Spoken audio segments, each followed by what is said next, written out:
Day 4, Seeing the Way God Does. Don't divorce your husband. I remember those words prophesied to me years ago like it was yesterday. I had gone to visit my neighbor unannounced, not knowing what was waiting for me inside. When I arrived, I was surprised to find an older woman there whom I had never met. As soon as our eyes connected, she stared at me intently and said, "You know you're not here by accident, right?" "Sure," I replied, confused. Don't divorce your husband. He treats you the way he does because he was abused as a child, but God is going to heal his heart. God wants you to see him the way he does. At the time, I didn't know everything my husband had done, but I did know that he didn't consistently treat me the way I deserved to be treated.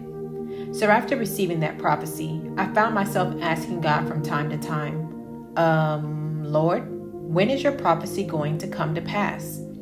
Over time, I grew weary and often wanted to end my marriage.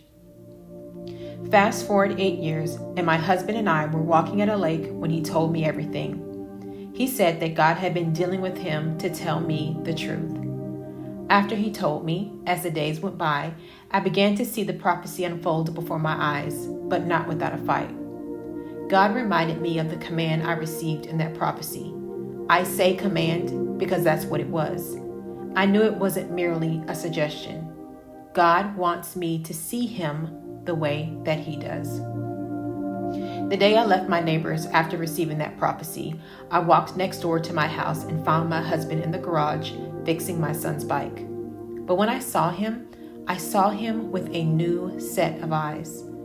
I saw a young, hurt boy who had been taken from his hero, his father.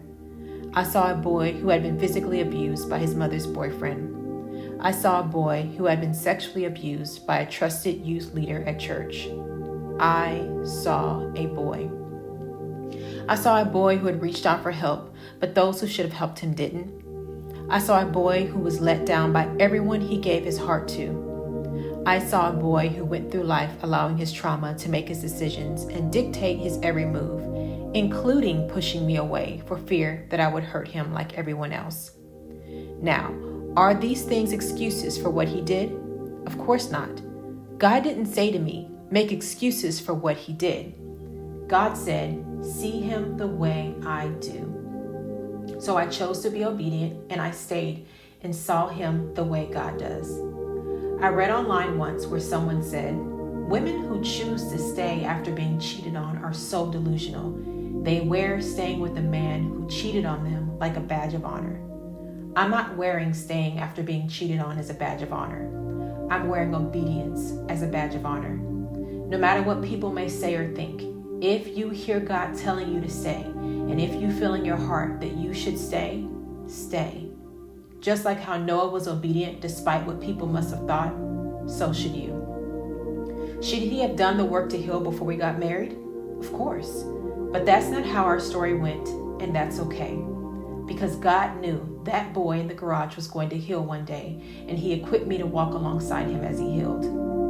After choosing to see him the way God does, I no longer saw him by his mistakes, and my love for him grew. At this point, I wanted to stay, not because God told me to, but because I wanted to. I wanted both him and our marriage. Your husband and even you may have some healing to do from past trauma, whether from your childhoods or from things that happened to you as adults. I encourage you both to see each other the way God does and do the work to heal. For us, that work included a faith-based licensed professional counselor. God was at the center of our healing, and he's now at the center of our marriage. Push past your pain and put God back in his rightful place. He is the center. You can do this. Read and meditate on today's scriptures and spend time journaling your thoughts and feelings. Conclude your thoughts with a life statement where you speak life to your situation. For example, today I'm feeling broken, but I will not always feel this way. Keep fighting. You will grow, you will overcome, and you will heal past hurt, betrayal, and infidelity.